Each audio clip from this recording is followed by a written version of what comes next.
Hello, everybody. Welcome to this episode of Sunday Messages. We're going to do a PTA episode today, so I'm going to be answering some questions, holding some prayers, pulling some tarot, all of that good stuff. And before we get started, I just want to let you know that I do have a couple of things coming up over the coming weeks. So next Tuesday, whatever day that is, I think it's the 24th, something like that, we are going to be doing a live meditation session. I asked everyone on my Instagram if they felt like they needed some support right now through meditation and energetic tools. So I'm going to be hosting that. It's a very straightforward, simple offer. So it's $22. You can come meditate live with me. We'll do some healing. We'll get you some support, restore some peace, and get you in better shape. And then, of course, you get access to the recording if you can't make it live. But I don't think I'm going to be offering that as a replay. So if you want to get in, sign up within the next week. So before next Tuesday, before we go live.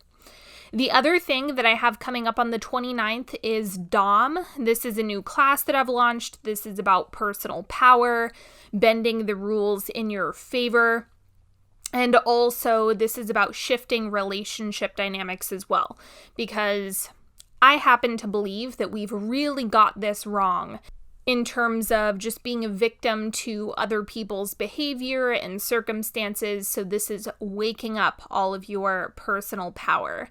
And that's going to be a very, very meaty lecture. So if you want to attend that, that's 222. That's going to be happening on the 29th of this month, and that will be open and available for you to jump in.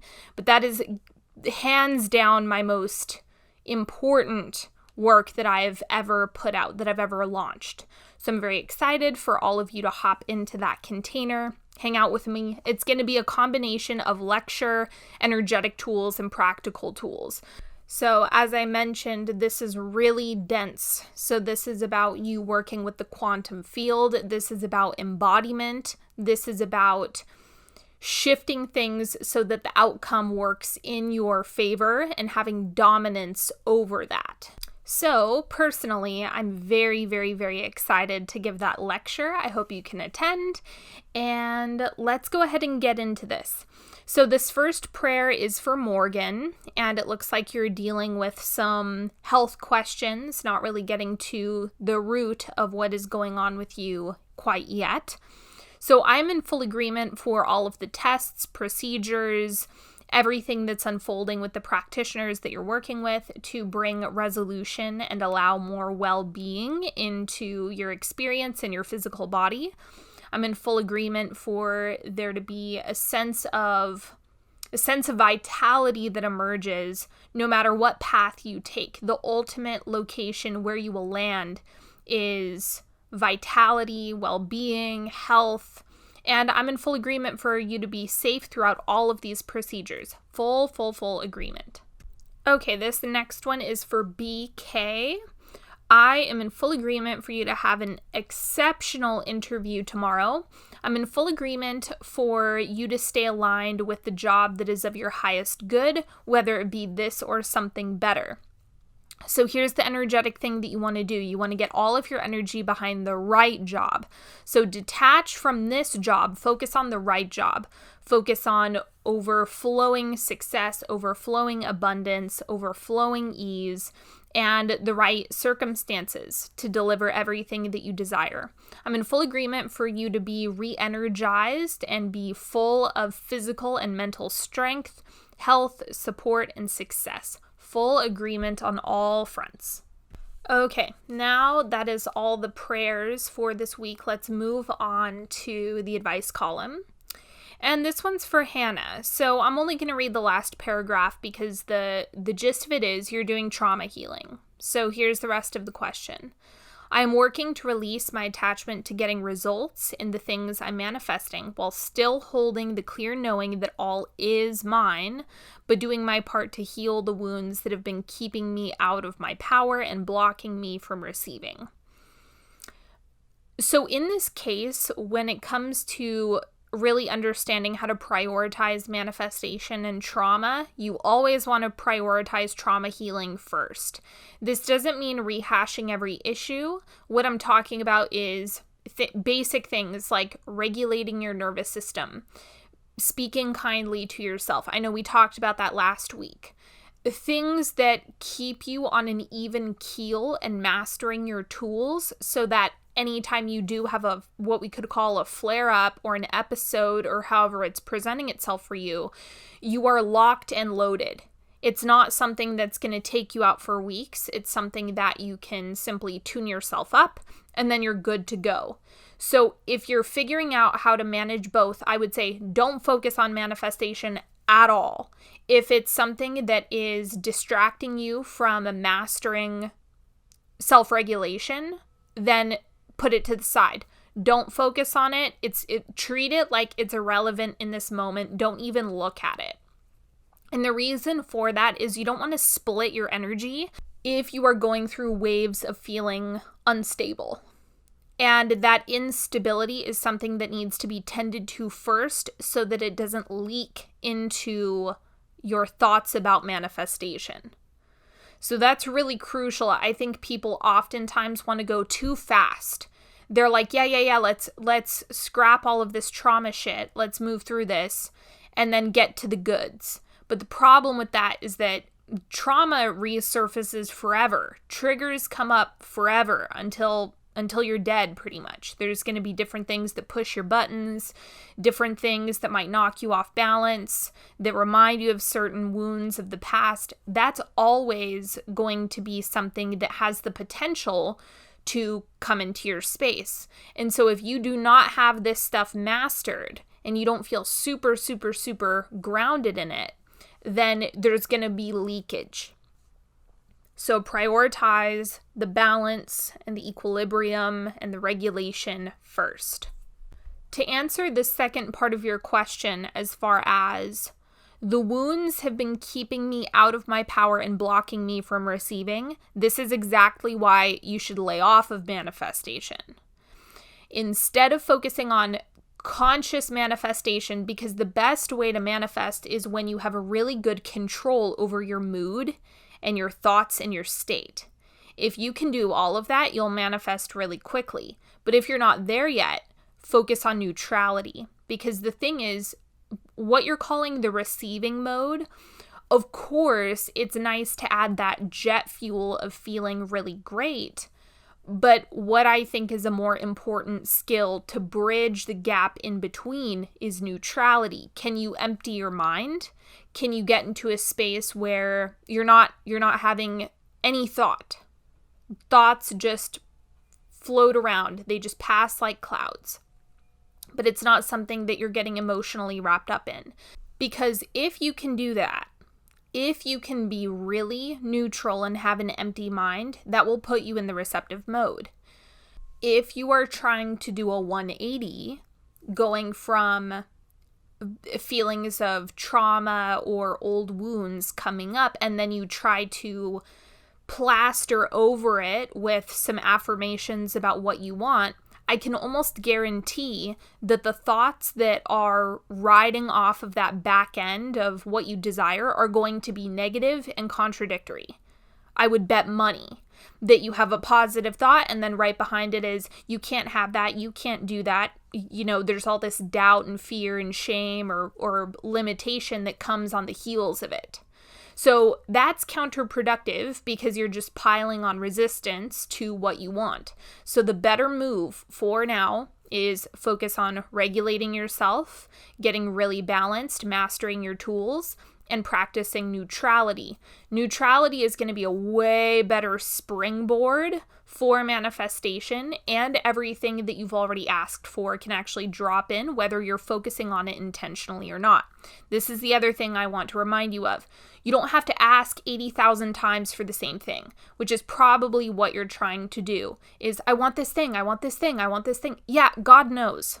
You don't need to keep asking again and again and again, so leave it alone. This is more of a practice of get off the topic, get away from it, and focus on your state, because then things will be able to drop in. That is my best piece of advice for you. I hope that helps. And if you're wondering when you do start to press on the gas a little bit more, you'll know. You'll know when you're ready for more, when you're balanced enough, when you don't get destabilized quite as easily by your trauma. You'll feel it. You'll feel the sensation of, okay, I think I can do a little bit more. I can gain more momentum in this direction. And then you can go for that. But your state matters most. I also feel like I should remind you, even though I talk a lot about manifestation and creating and all of that stuff, you guys know that I've done a lot of trauma healing. And I just want to remind you, I didn't focus on manifesting anything for like 2 years. I took a really long time off of actively creating because there was just no point. It was too dark, it was too bleak, it was too intense. And so there's no shame in doing that, and it doesn't mean that you're wasting time or that you're not going to get to where you want to go. I would argue that those 2 years that I exclusively spent on, I mean, it was more than 2 years, but I would say the 2-year mark was when I felt a significant reduction in my symptoms. That was one of the most valuable things that I could have done for myself to prep me for creation. So don't see it as you're losing time or you're going to miss something or you're not going to get all the things you want just because you're taking time to do this. That's not the case at all. I promise you, it's going to serve you far more in the long term than if you try to paper over this stuff and go too fast. Do not try to rush the process. Just move into more and more neutrality and balance, and that is the best way to bridge the gap in between the trauma and active creation. Okay, now let's pull some tarot for the week. Let's see what you all need to know. Let's see what's coming up. What's happening this week?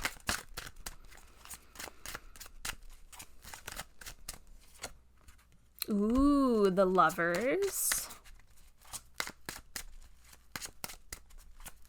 Okay, so the message that's coming in is the Lovers. I don't really read the Lovers this way, but a lot of the time it can signify a decision or a choice, like figuring out what you're going to choose or what direction you're going to go.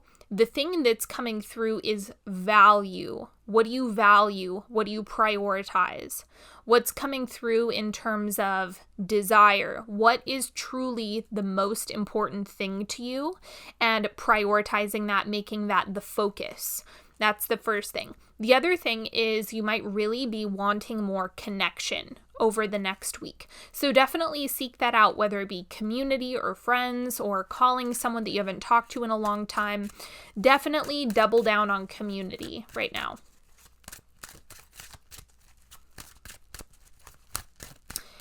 And then we have the Hermit.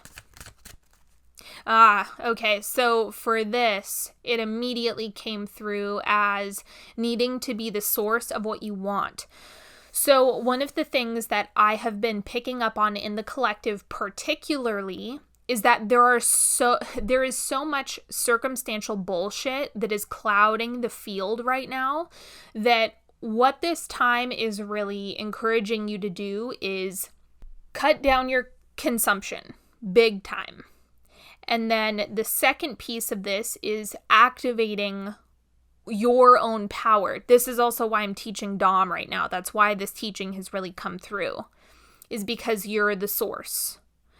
The energy that you've inherited is the same energy that creates universes. So we collectively have to start activating this power and know that the source is within.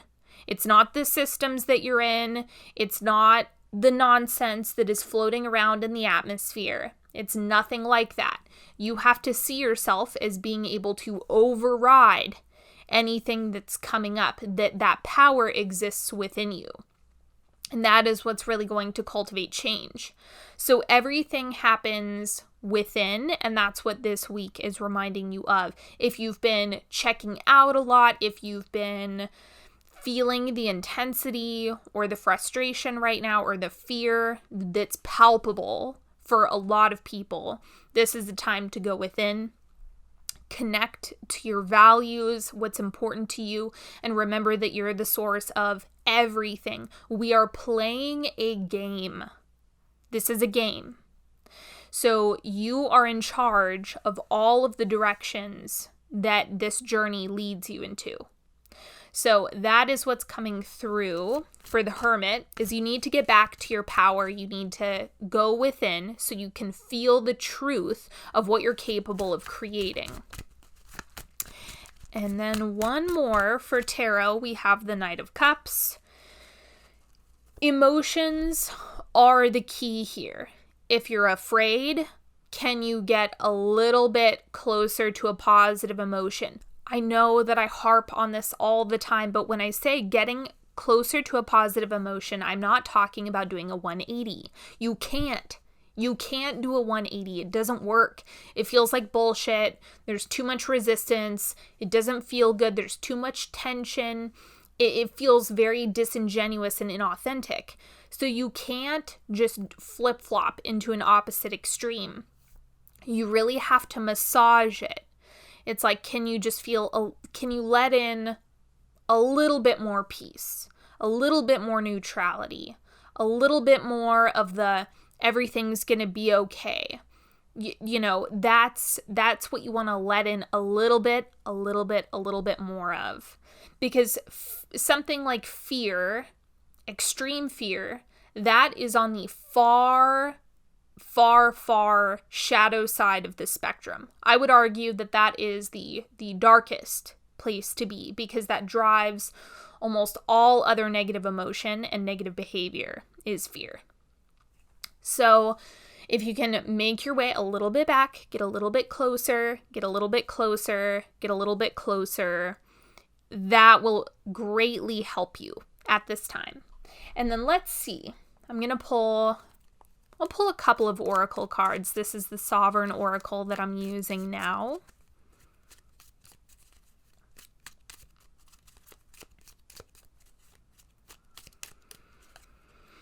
Shadow. Yes, we're in it, baby. False projections rule the day. Be lovingly inquisitive.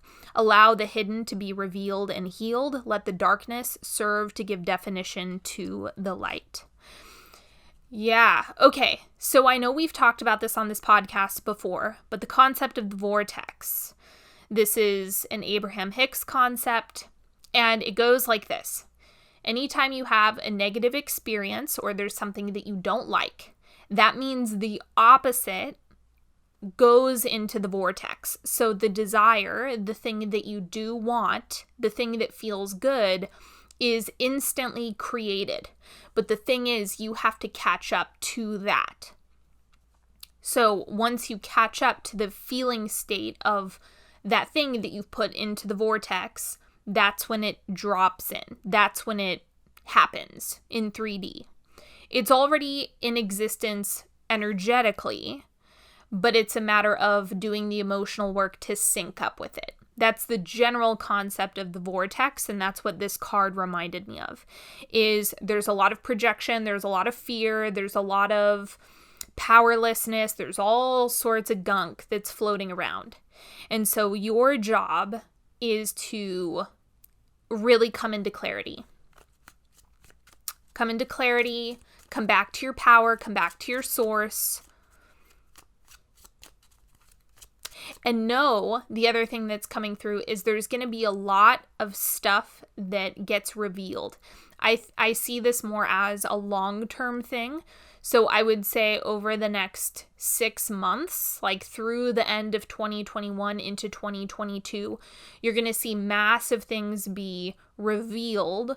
And as these things are revealed, know that is actually going to give birth to a lot of desires, a lot of focus, a lot of things that are then going to be created. So as these things emerge, don't look at it and say that's bad. Look at it as this is being illuminated. People are becoming conscious and aware of these things, and therefore they can construct something that is far greater than anything that has ever existed before. So this is in service to what you desire to create. See it that way. Let's pull another one.